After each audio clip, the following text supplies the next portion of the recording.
Bismillahirrahmanirrahim. Assalamualaikum warahmatullahi wabarakatuh.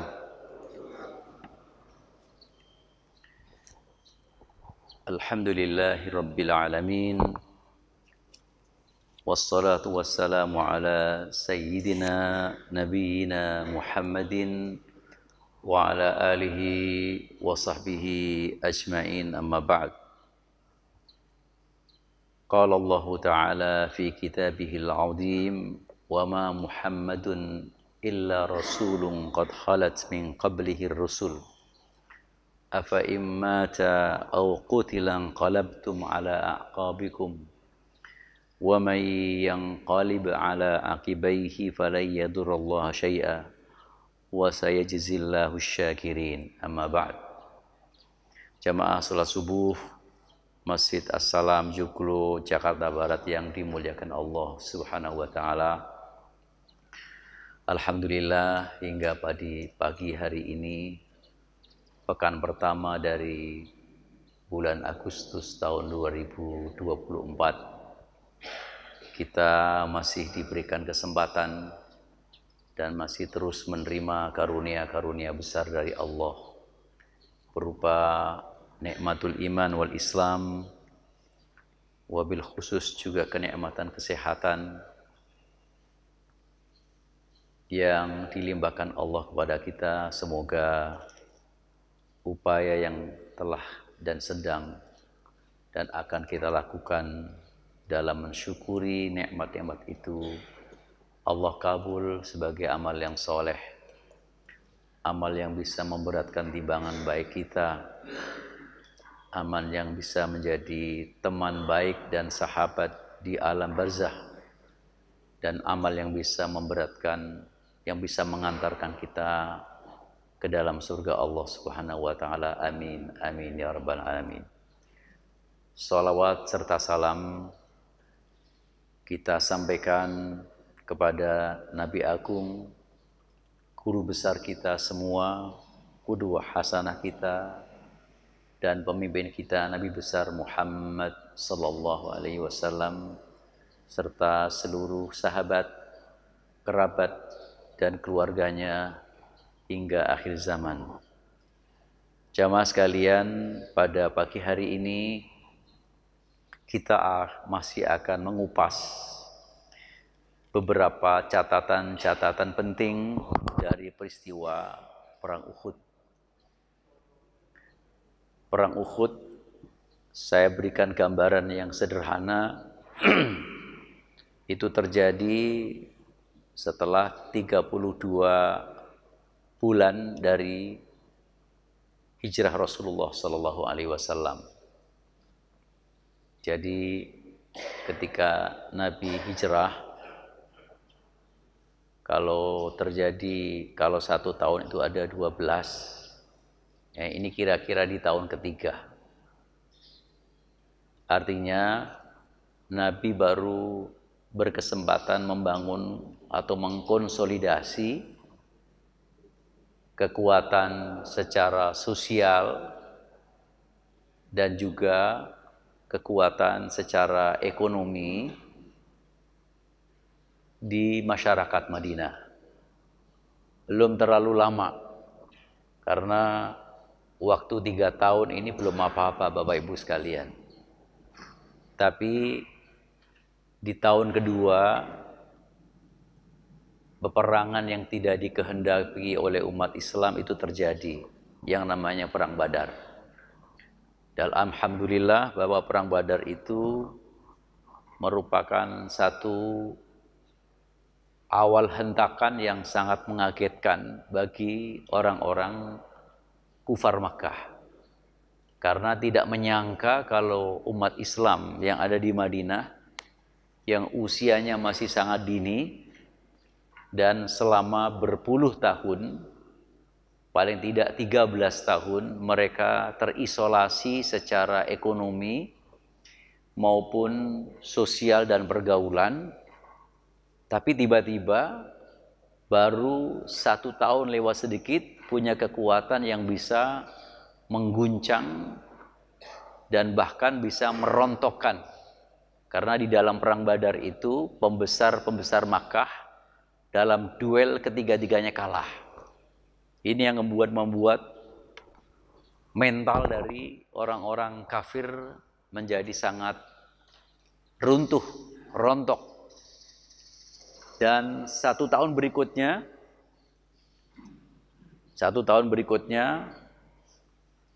orang Mekah secara sengaja menyusun kekuatan yang tujuan intinya di dalam perang Uhud adalah terbunuhnya Nabi.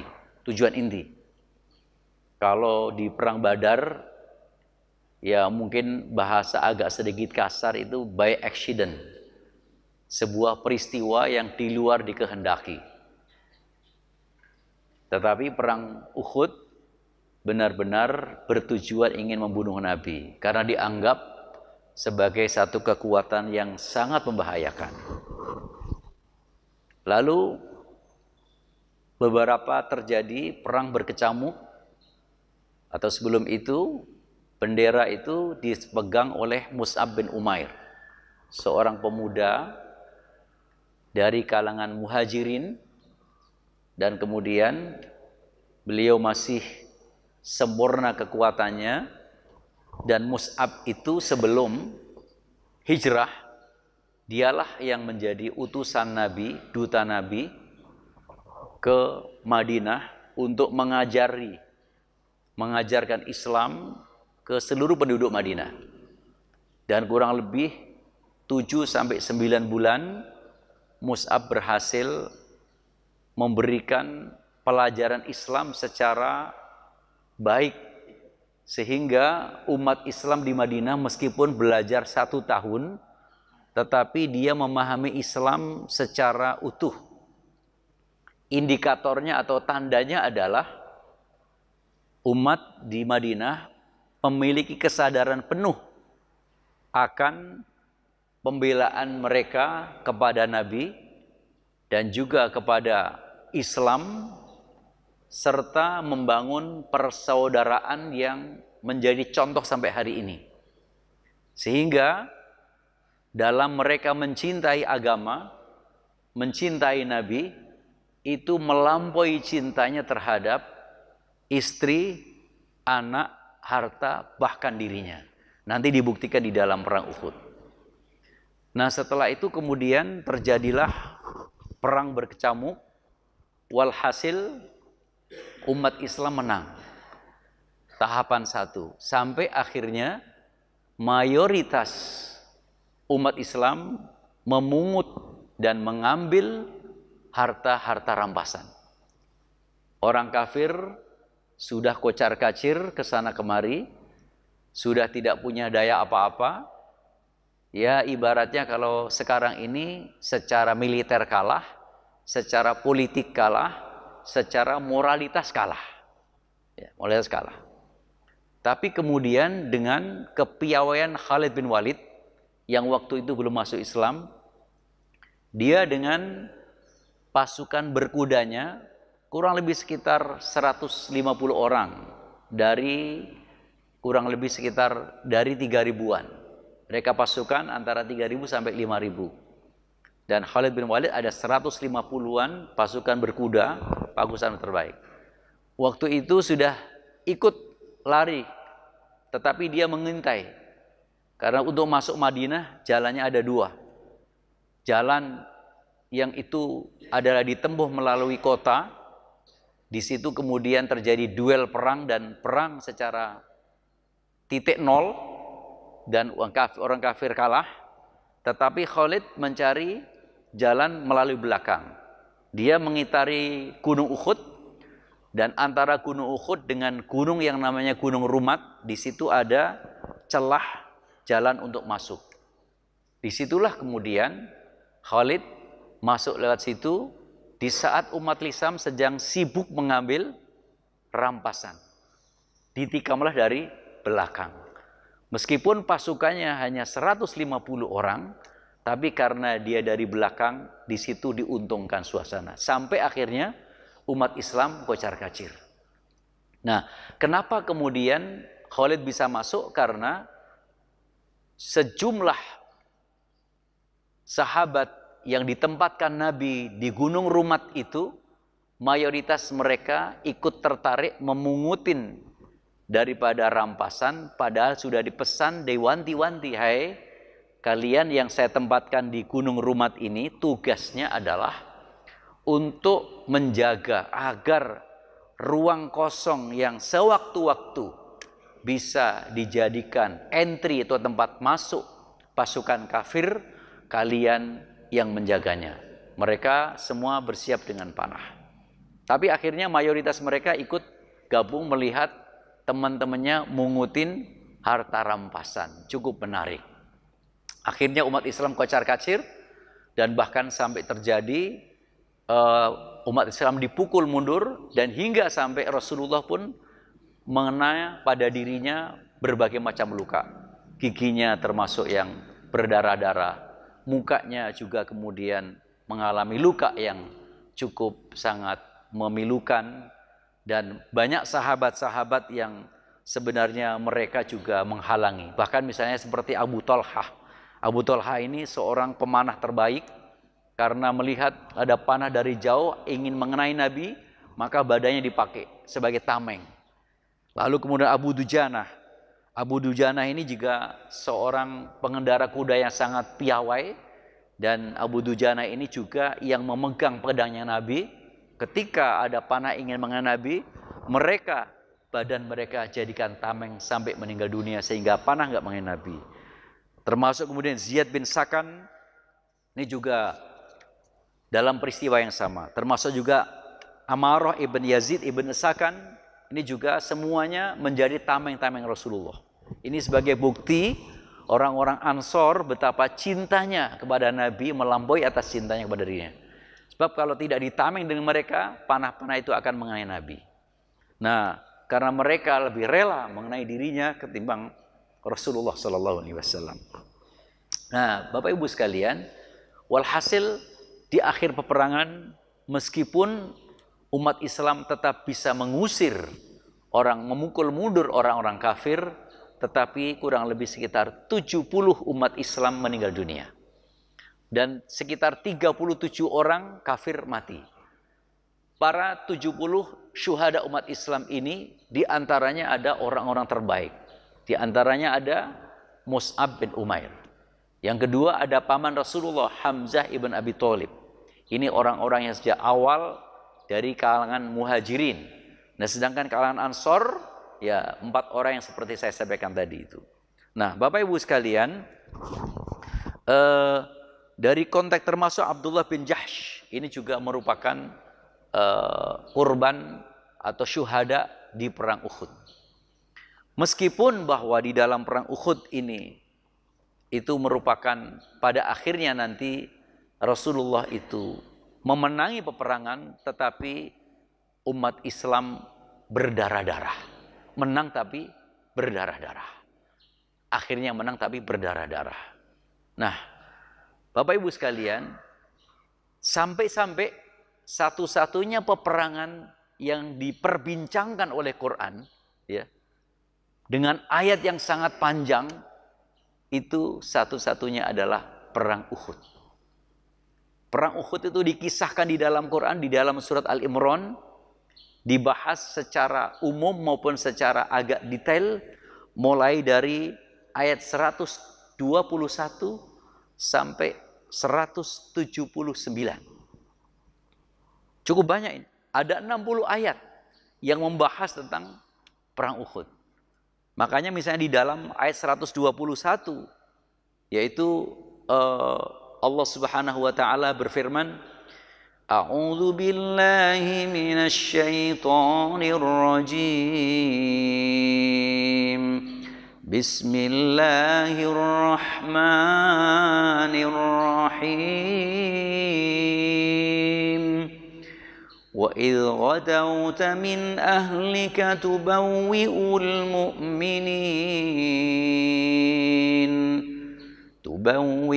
mu'minina maqa'ida lil qital. Wallahu sami'un alim. Ketika kalian mengantarkan keluarga kalian menuju tempat peperangan. Wallahu sami'un alim. Allah Maha mendengar langkah-langkah kalian meskipun dengan suara hentakan kuda maupun suara langkah-langkah kaki. Allah mendengar.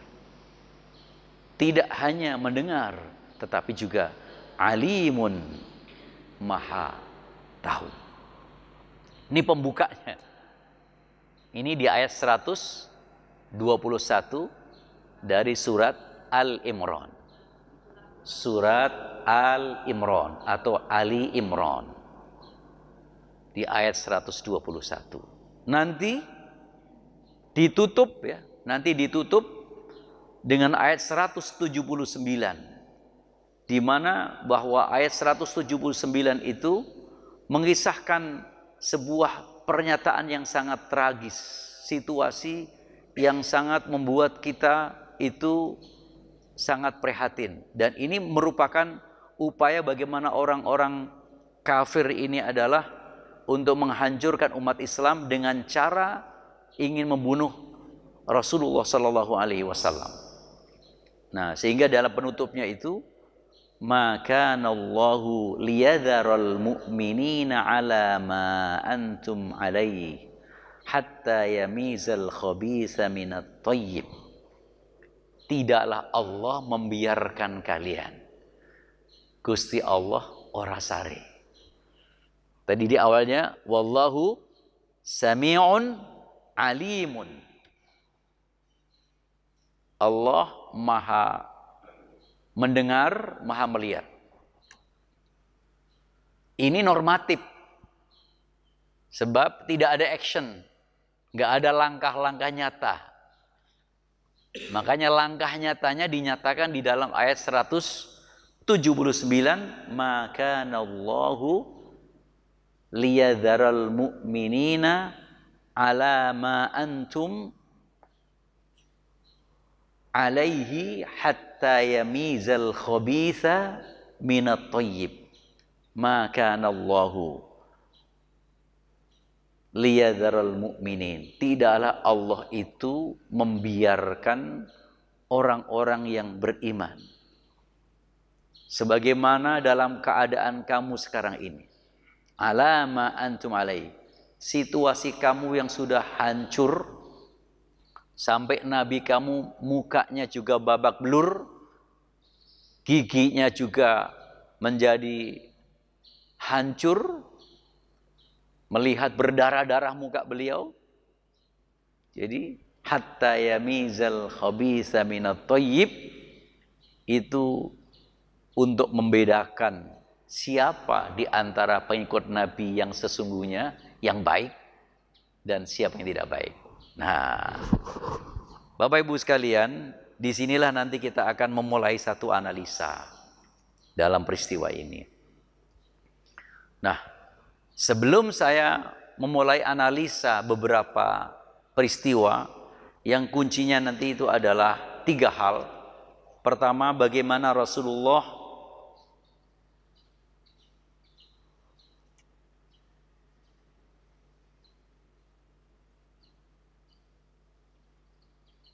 menuntaskan perang Uhud. Yang kedua, apa sebenarnya peristiwa di balik terjadinya boikot dari orang-orang kafir, maksud saya orang munafik, yang dipimpin oleh Abdullah bin Ubay bin Salul. Sampai kurang lebih sekitar 1/3 dari pasukan umat Islam ketika turun perang, awalnya yang sanggup ada kurang lebih 1.000. Tiba-tiba begitu perang menuju ke medan perang, antara Uhud dengan kota Madinah itu ya sekitar 12 kilo. Di tengah perjalanan, ya kalau memang kita jauh-jauh ke sana, balik aja deh. Dia berhasil mempengaruhi. Kalau menurut pendapat saya, nggak perlu perang kemudian harus di tempat terbuka sana, mendingan di dalam kota sini bisa kita lemparin dari atas, dari bawah, kita bisa ngumpet dan seterusnya. Itu kira-kira bahan seperti itu. Yang ketiga, isu tentang meninggalnya Rasulullah di tengah-tengah peperangan. Halo Bu, Bapak, semuanya masih bersama kita? Enggak, saya khawatirnya nanti kalau biasanya itu ya, biasanya kalau orang mau tidur itu paling enak kalau dikasih apa? Cerita. Betul nggak? Makanya ada cerita kancil makan ketimun, itu apa? Terjadi menjelang bobok gitu. Nah kalau ibu bapak tidak dipanggil-panggil, ya bisa-bisa saya cerita sendiri. Di sana ada yang sedang menggergaji, krok, krok, ngorok, maksudnya begitu. Jadi nanti gitu. Jadi ini serius, ini serius. Sebab kalau nggak serius kita nggak bisa menyambungkan antara peristiwa Nabi dengan hari ini, baik di dalam negeri maupun di luar negeri. Ini nanti peristiwa ini sangat-sangat ada kaitannya bagaimana kita membaca perang yang sekarang terjadi di Palestina melawan Israel, Yahudi yang sangat kejam dan tidak manusiawi. Ini sangat hubungannya. Nanti kayak kita melihat kayak bioskop gitu. Saya lihat. Nah, pertama, Rasulullah meskipun sudah kocar-kacir, sudah berantakan babak belur, cuman satu malam, hari berikutnya, hari kedua, Rasulullah mengajak para sahabat-sahabat yang khususnya ikut di dalam perang Uhud, diminta segera kembali. Dengan kaki yang babak belur, dengan yang tangannya setengah patah, dengan dibungkus macam-macam. Segera kumpul. Kemana? Kita kejar orang kafir itu sampai ke Hamratul Asad. Kawasan Hamratul Asad itu dari Madinah kurang lebih sekitar 8 mil. Kejar. Karena kami yakin bahwa mereka semalam itu masih menginap di kawasan Madinah ini. Kawasan Madinah. Mereka walaupun babak belur, mereka masih menginap. Kita kejar. Kita tuntaskan sampai kemudian mereka lari terbirit-birit. Rasulullah. Nah, di saat seperti itu, gembongnya munafik. Abdullah bin Salul ya. Gembongnya munafik, Muhammad, saya boleh ikut gak? No, gak boleh ikut. Karena dialah yang sebenarnya mengajak pulang, balik badan, menggagalkan kurang lebih sekitar 300 orang yang mestinya turun perang, tapi gara-gara isu dia dan memang perilaku munafik. Karena sengaja, dia tidak ingin perang. Dia ingin merusak terhadap. Dia sangat senang ketika melihat Rasulullah babak belur, senang sekali. Enggak boleh. Hanya yang boleh perang, yang semalam ikut saja. Dan Rasulullah SAW sengaja bahwa kenapa dibatasi hanya yang ikut saja, itu dalam rangka untuk tamhis, untuk men-screening, ya, untuk memilah siapa sesungguhnya yang masih loyal kepada Rasulullah. Lalu ada sahabat yang kedua lagi. Ini menarik ini. Ada Ma'bad bin Abi Ma'bad al-Khuzai. Ya Rasulullah, kemarin saya nggak ikut perang itu karena saya dititipi bapak saya. Anak-anak kecil. Sementara bapak saya ikut perang. Izinkan hari ini saya ikut. Bagaimana? Kemarin saya menjaga adik-adik saya. Bapak perang. Apakah saya nggak boleh ikut? Baiklah, kalau kamu boleh. Ini bagaimana kecintaan, loyalitas umat Islam kepada Rasulullah dan agamanya. Akhirnya kemudian sejumlah umat Islam dalam jumlah yang cukup besar semua sampai kepada Hamra al-Asad, kawasan Hamra al-Asad. Maka dikenal namanya Ghazwat Hamra al-Asad. Jadi perang Hamra al-Asad sebenarnya penuntasan dari perang Uhud.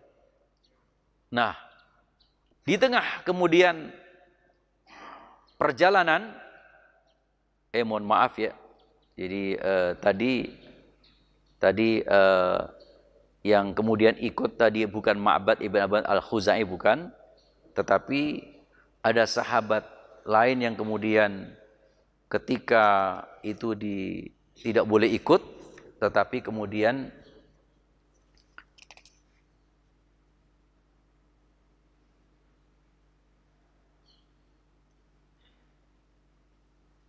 jadi bukan Ma'bad bin Abi Mu'ad al-Khuzai, tetapi namanya adalah Jabir ibn Abdullah. Tadi yang ketika Ubay bin Abdul bin Salul tidak boleh ikut, tetapi kemudian Jabir memberikan alasan, ya Rasulullah, kemarin saya diminta ayah saya untuk menunggu adik-adik saya masih kecil, sementara ayah ikut perang. Izinkan hari ini saya ikut. Akhirnya pun dibolehkan. Jadi namanya bukan Ma'bad, tetapi namanya adalah Jabir ibn Abdullah. Dikoreksi. Nah, setelah sampai di Hamra al-Asad, semua umat Islam. Disitulah ada orang Mekah yang cukup dikenal, namanya Ma'bad bin Abi Ma'bad al-Khuzai. Nah, lewat ketemu dengan Nabi. Sebagian kisah mengatakan dalam dialognya si Ma'bad ini dengan Rasulullah, sampai akhirnya Ma'bad bisa masuk Islam. Meskipun sebagian sumber masih kemudian dalam keadaan belum Islam. Tetapi kalau kita lihat perannya, itu jelas sudah masuk Islam. Sehingga Ma'bad ini terjadi dialog dengan Rasulullah, dan setelah melihat situasi umat Islam, maka dia Islam. Lalu kemudian, apa tugas saya ya Rasulullah? Coba. Begitu masuk Islam, minta tugas saya apa ya Rasulullah? Untuk bisa membantu kita. Baik, karena kamu Islamnya belum diketahui oleh orang-orang Mekah, segera kamu susul itu Sofyan. Ya, Abu Sofyan. Di mana Abu Sofyan sedang menyiapkan pasukan yang 2 kali lipat lebih besar, ingin menyerang Madinah. Aturlah bagaimana kemudian mereka itu supaya terjadi sebuah situasi yang mencekam. Istilahnya Sai War, perang urat saraf. Nah, Nabi menggunakan perang urat saraf juga. Media sosial itu salah satu sarana untuk membangun perang urat saraf yang luar biasa. Makanya orang-orang yang baik ketika diserang dengan media sosial, bisa runtuh. Orang-orang yang buruk, yang jahat, diangkat media sosial bisa menjadi pahlawan. Ini hari ini salah satu contoh. Nah, sehingga akhirnya Ma'bad ini sampai ketemu kepada pasukannya Abu Sofyan. Abu Sofyan sedang menyiapkan tentara. Kamu dari mana? Saya dari Madinah. Mereka sebenarnya sedang berselisih. Ini kita akan lanjutkan untuk peperangan supaya sekaligus untuk menghancurkan dan mematikan atau membunuh Muhammad atau tidak. Mereka kamar berselisih. Ya, ada yang bagian nanti saja, ada yang bagaimana ya. Sampai akhirnya Ma'bad datang. Bagaimana apa yang kamu lihat? Hati-hati kamu. Muhammad ini sedang murka, menyiapkan pasukan yang saya belum pernah lihat seumur hidup saya. Besar dan garangnya. Dan saya yakin begitu kalian kelihatan, kalian pasti akan ditikam habis. Bisa meyakinkan. Sampai akhirnya orang-orang Mekah itu merasa ketakutan, Abu Sufyan ketakutan, semua ketakutan, dan menggagalkan gak jadi perang. Setelah itu ada kabar kepada Nabi bahwa pasukan Abu Sufyan gagal gak jadi ke Madinah. Baru pulang ke rumah. Bapak Ibu sekalian, luar biasa. Ini bagaimana Rasulullah kemudian menuntaskan. Kenapa? Karena tujuan orang kafir dalam perang Uhud itu membunuh Rasulullah. Sehingga meskipun yang menjadi korban itu kurang lebih sekitar 70 para sahabat, yang dimana di antara 70 para sahabat di situ ada Hamzah, ada Mus'ab, dan mayoritas mereka adalah hufadzul Quran. Orang-orang yang hafal Quran. Dan sampai sekarang itu makam mereka diabadikan di Uhud. Dan Rasulullah mengunjungi nyaris setiap pekan sekali. Untuk kemudian menziarahi ahli Uhud. Karena Uhud ini merupakan tonggak eksistensi umat Islam. tonggak eksistensi umat Islam. Sampai akhirnya kemudian Rasulullah ada beberapa peristiwa penting yang perlu saya analisis. Yang pertama, bahwa yang pertama terkait dengan peristiwa di mana orang-orang munafik itu mereka berusaha menggagalkan peperangan dan berusaha bagaimana merongrong kekuatan dari dalam. Ini sudah menjadi kebiasaan, karena itu di dalam surat Al-Imran ayat 152, mereka disindir, dibuka oleh Al-Quran. Hatta idza fashiltum wa tanaza'tum fil amr wa asaitum min ba'di ma arakum ma tuhibbun minkum may yuridud dunya wa minkum may yuridul akhirah summa sarafakum anhum liyabtaliyakum.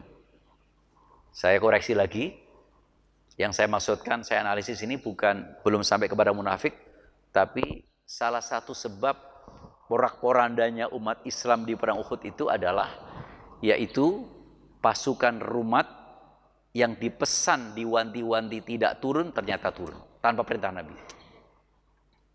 Ini Quran menyindir, menjelaskan, hatta idza fashiltum, hingga akhirnya kalian gagal.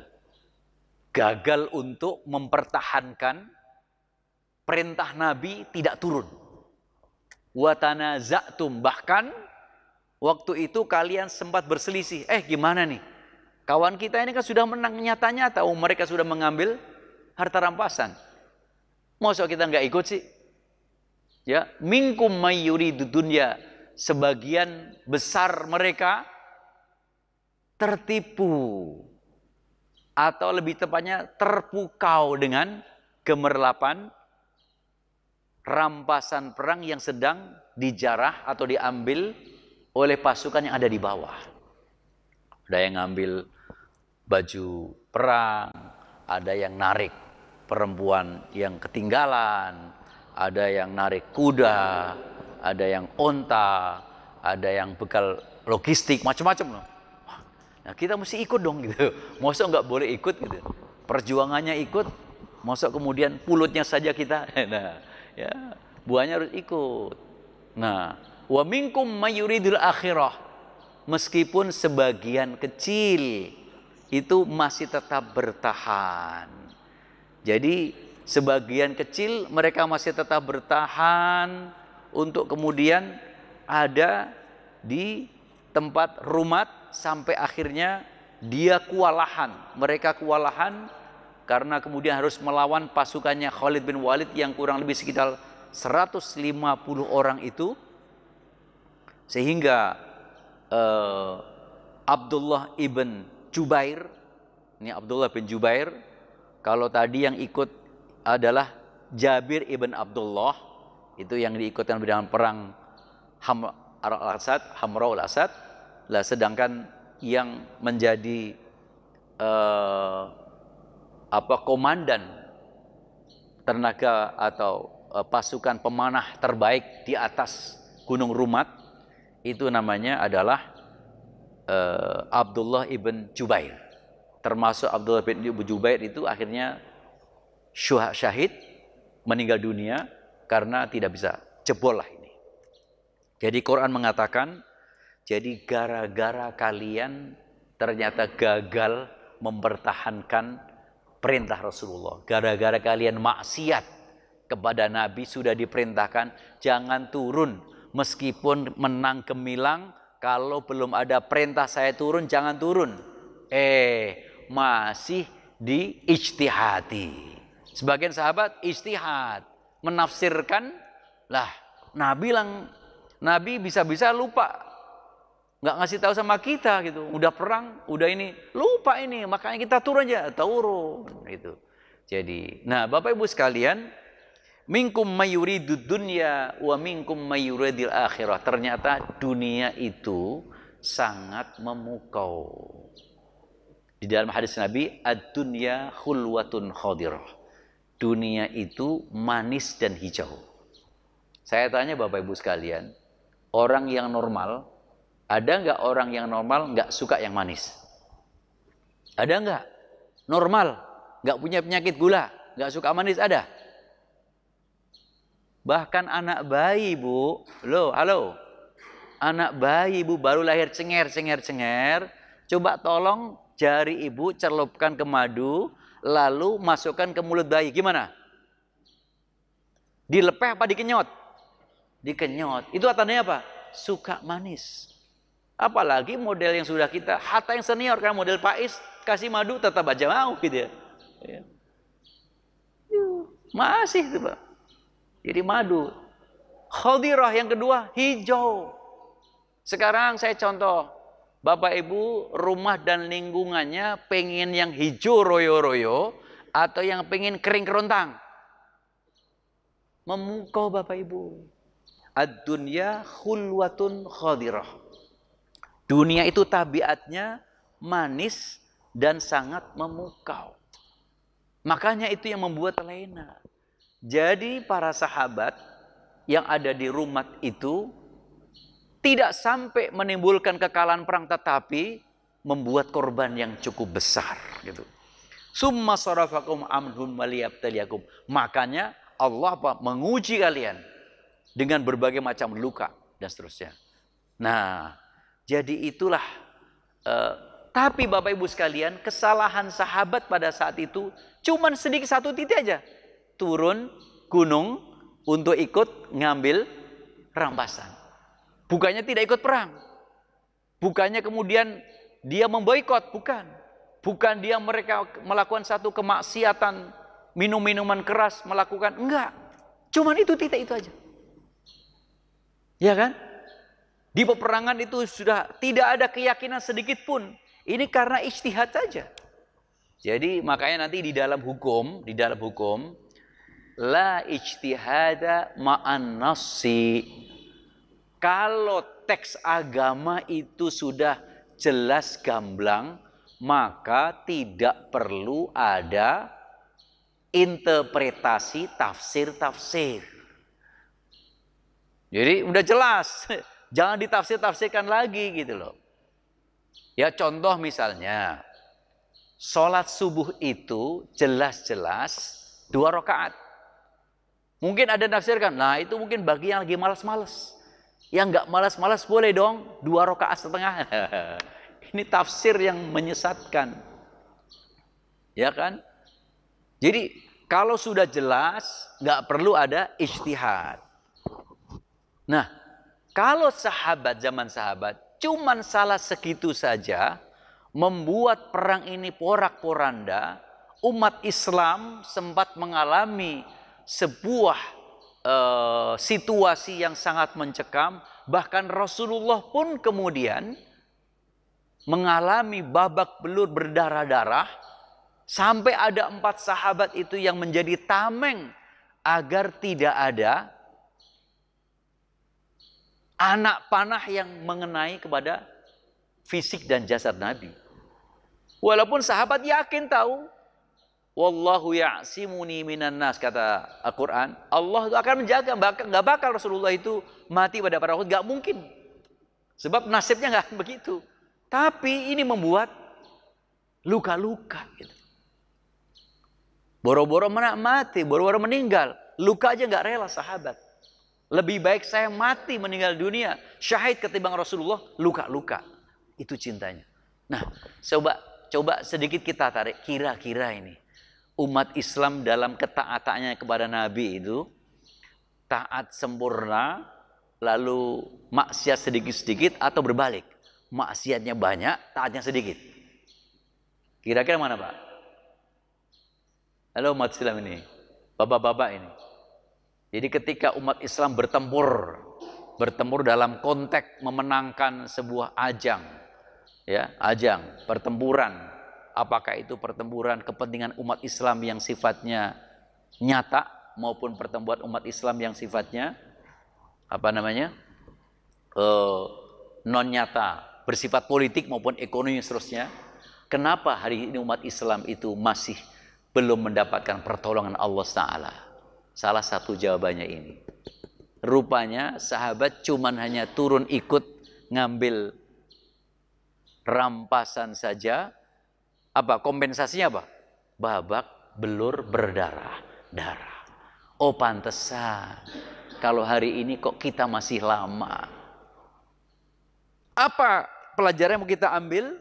Oh berarti umat ini masih perlu terus berjuang dan memperbaiki ke dalam.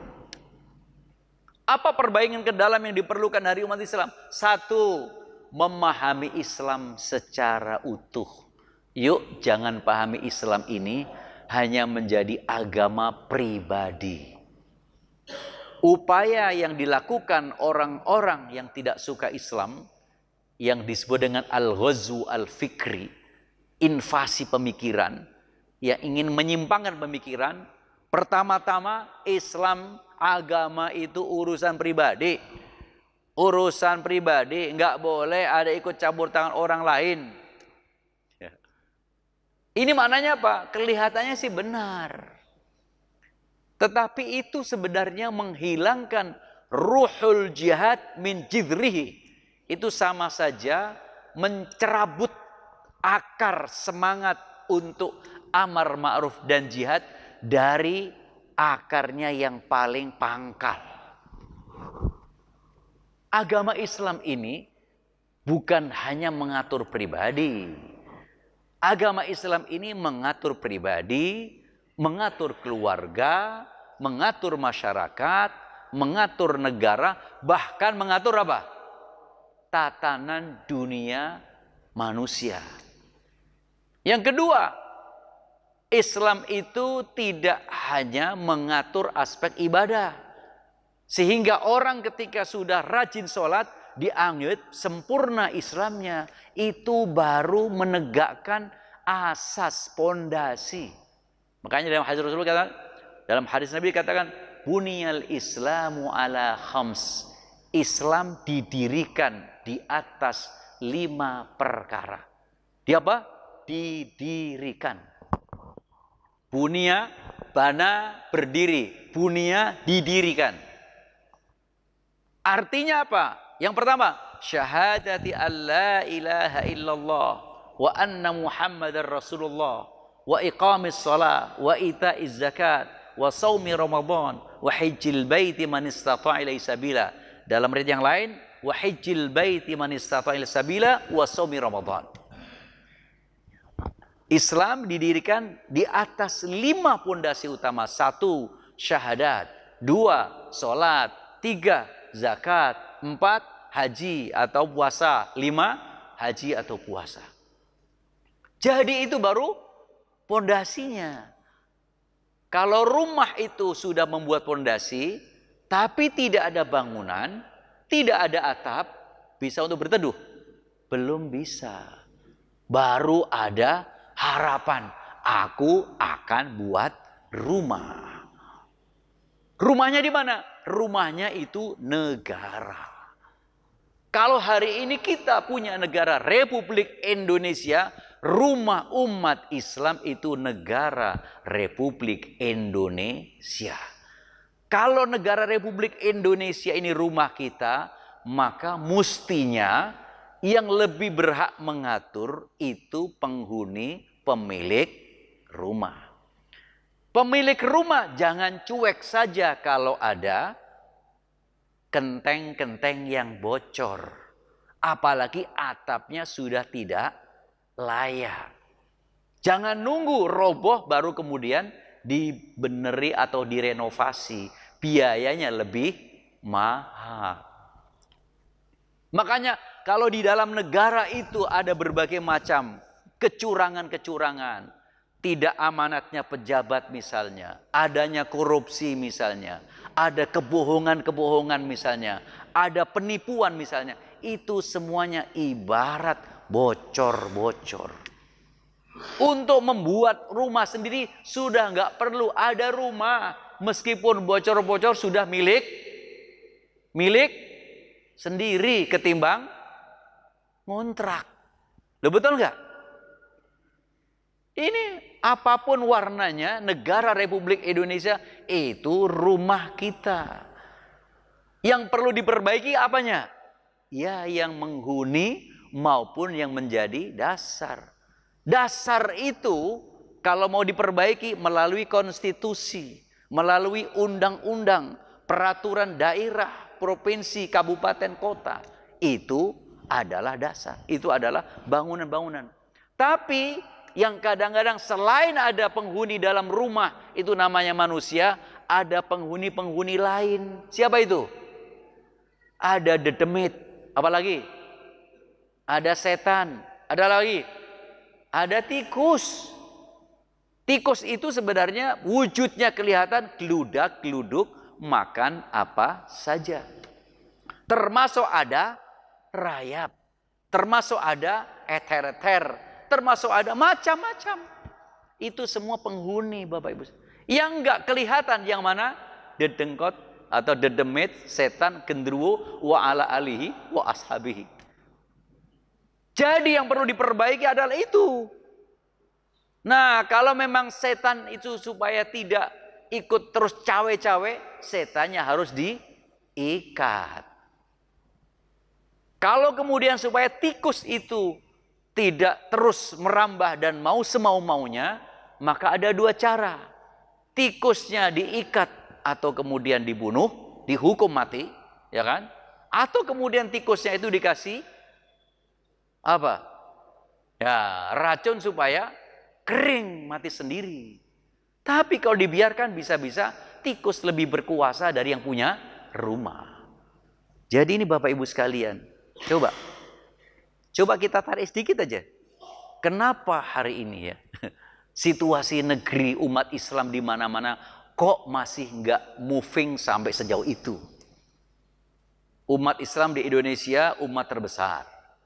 Dunia hari ini jumlah penduduknya kurang lebih 6,3 sampai 6,6 miliar orang. Umat Islam kurang lebih sekitar 23%. 2 miliar 300 atau 2,3 miliar orang. Jumlah terbesar. Kalau misalnya jumlah Kristen, Protestan, dan Katolik itu nggak digabung, maka jumlah terbesar hari ini umat Islam. Kristen itu secara populasi lebih besar, kalau Katolik sama Protestan digabung jadi satu jumlahnya. Wah, rupanya sudah ada bel untuk segera selesai ini. Masih ada 2 poin Bapak Ibu sekalian. Kita singkat ini. Nah, sehingga Bapak Ibu sekalian, umat Islam kita diperlukan adanya upaya. Jadi umat kita ini sedang sakit. Sakit secara mental, sakit secara fisik, maupun sakit secara cara berpikir. Berarti PR masih banyak. Tapi jangan sampai putus asa. Wala tai'asu mirrauhillah. Jangan kamu putus asa dengan situasi apapun. Innahu la yai'asu mirrauhillah illal qaumul kafirun. Karena yang punya tradisi gampang patah hati, mutung dan kemudian putus asa itu orang-orang kafir. Kenapa? Dia mentok sana, bunuh diri, seterusnya. Nih, satu. Jadi kata kuncinya, umat Islam zaman Nabi hanya salah menafsirkan perintah Nabi sehingga dia ikut rame-rame mengambil hasta rampasan, tapi balasannya babak belur. 70 syuhada, orang-orang terbaik ikut menjadi syuhada. Nah pertanyaan, gimana kalau umat sekarang yang maksiatnya nggak terhitung, berbalik? Sahabat maksiatnya dihitung, kebaikannya nggak dihitung. Kalau sekarang kebaikannya dihitung, dapat dihitung, maksiatnya nggak bisa dihitung. Sehingga kuncinya, yuk back to Islam, kembali kepada Islam, memperbaiki diri. Lalu kemudian menyatukan umat Islam. Kenapa? Karena masalul mu'minina fi tawadihim wa tarahumihim kamasalil jasadil wahid. Perumpamaan orang mukmin, orang muslim dalam berinteraksi kemanusiaan dan kasih sayang, dalam kasih sayang mereka dan dalam saling mencintainya, itu ibarat tubuh yang satu. Idza ishtaka minhu udwun, kalau ada salah satu bagian yang terkena sakit, apa karena luka, apa karena stroke, apa karena yang lain, tada'alahu sairul jasadi bisahari wal humma, anggota tubuh yang lain empati, bahkan kalau perlu nggak tidur, bahkan kalau perlu ikut panas. Nah, ini umat Islam, saudaranya dibantai, adem ayem. Nah, masuk poin kedua, ini adalah kenapa Allah Subhanahu wa taala tidak langsung menumpas Abdullah bin Ubay bin Salul dengan 300 orang yang balik badan tidak ikut perang Uhud. Kenapa? Itu cara Allah untuk mentamhis, cara Allah untuk membuktikan dan menjelaskan. Oh, ini loh yang benar-benar loyal kepada Muhammad. Oh, ini loh orang yang selama ini kamu duga-duga bahwa dia itu imannya hanya ingin untuk mendapatkan sesuatu. Orang Madinah kah? Karena Rasulullah tidak bisa merangi Abdullah bin Salul. Abdullah bin Salul kadang-kadang ketika sholat Jumat paling duluan. Kadang-kadang. Bahkan kemudian ketika ada Nabi mengatakan dikit, langsung dia yang menyampaikannya. Tetapi sebenarnya dalam hati dia, jadi sangat-sangat pingin supaya Muhammad itu bisa ditikam. Nah, itu sikap munafik. Munafik. Jadi peran munafik di dalam perang Uhud itu besar. Allah Subhanahu wa taala tidak menumpas saat itu untuk menjelaskan kepada umat Islam, ini loh penyakit yang ada di dalam selimut kamu, musuh dalam selimut, supaya tidak ada. Sebab kalau mereka tetap ikut, bisa-bisa malah menikam dari belakang, bersekongkol dengan mereka. Nah, ini persis yang terjadi di dunia Islam. Saya tarik ya. Kenapa kemudian kalau dalam pertemuan-pertemuan internasional, para pemimpin-pemimpin negara itu berebut ingin bicara, mengutuk Israel, lalu kemudian mengutuk serangan Israel. Kita pengen negara Palestina merdeka sesuai dengan batasan tahun 1967. Kita pengen adanya negara Palestina, negara yang aman, memiliki kemerdekaan sempurna. Tapi begitu dengan kenyataan, ya apa? Omong kosong zong. Boro-boro bantu senjata, boro-boro bantu untuk kaitan apa? Kaitan keuangan. Orang untuk menjebol satu saja, memasukkan bantuan kemanusiaan saja nggak dilakukan serius. Sebab apa? Sebab kalau negara-negara Arab misalnya, negara-negara di Oki misalnya, serius untuk kemudian memperjuangkan agar bantuan kemanusiaan masuk ke Gaza, bisa. Tapi nggak serius. Sebab kalau dia serius itu harus ada pengorbanan. Nggak cuma ngomong-ngomong. Bahkan negara terdekatnya misalnya ini, mulai di situ ada Mesir, lalu kemudian ada Yordan, lalu ada Uni Emirat Arab, lalu kemudian ada Arab Saudi, lalu ada Qatar, lalu ada Kuwait, lalu ada Bahrain, lalu ada Lebanon, lalu ada Suriah, lalu ada Irak. Kemana? Ngomongnya kayak iyo-iyo, tapi ternyata actionnya opo tenan. Dan dibuktikan lagi ketika pemimpin tertingginya yang namanya Ismail Haniyah diakui oleh seluruh dunia, bahkan Eropa juga kemudian hormat. Semua hormat, negara-negara Arab ini boro-boro ikut bela sungkawa. Kagak. Umat Islam rakyatnya, ini kita bicara pemimpin nih Bapak Ibu sekalian. Yang mudah-mudahan nanti kesana-sana saya nggak dijegal visanya gitu. Ini kritik yang kenapa tidak berani hanya mengucapkan bela sungkawa. Loh, bela sungkawa orang. Masya Allah, ketika kalau kita lihat liputan Bapak Ibu sekalian, itu bukan hanya ratusan ribu. Mirip kayak peristiwa 121, ya, ketika terjadi demo Jumat waktu itu, 121, berapa jutaan orang yang menghadiri untuk ikut melayat jenazahnya Ismail Haniyah di Qatar. Apalagi misalnya kemarin di Turki itu orang lebih ada sekitar 900 atau 9.000 masjid itu mereka mengadakan sholat gaib secara serentak. Loh, Indonesia, alhamdulillah, tapi yang mewakili bukan pemerintah. Pemerintah nggak bicara. Saya nggak tahu kenapa. Yang mewakili Pak Yusuf Kala itu. Yang mewakili apa? Pak Din Samsudin. Yang mewakili siapa? Yang mewakili orang-orang yang sudah nggak punya jabatan. Rakyat. Wah, tidak. Tapi pemimpin, kenapa sedemikian halnya? Jadi ketika hari ini kemudian ini membuktikan siapa yang sesungguhnya mukmin dan siapa sesungguhnya munafik itu di perang Uhud. Nah, di situasi seperti ini kemudian bisa dijelaskan dan bagaimana apa yang sedang terjadi. Dan yang terakhir, kenapa perlu ada isu tentang wafatnya Nabi? Tadi di ayat yang saya sampaikan tadi itu, wa ma Muhammadun illa rasulun qad khalat min qablihi rusul, dan tidaklah Muhammad itu kecuali seorang rasul. Qad khalat min qablihi rusul, sudah ada rasul-rasul yang sebelumnya. Afa imma ta'aw qutilan qalabtum ala aqabikum, apakah ketika Muhammad itu mati atau terbunuh kalian akan balik ke agama kalian sebenarnya? Wa man yanqalib ala aqibaihi,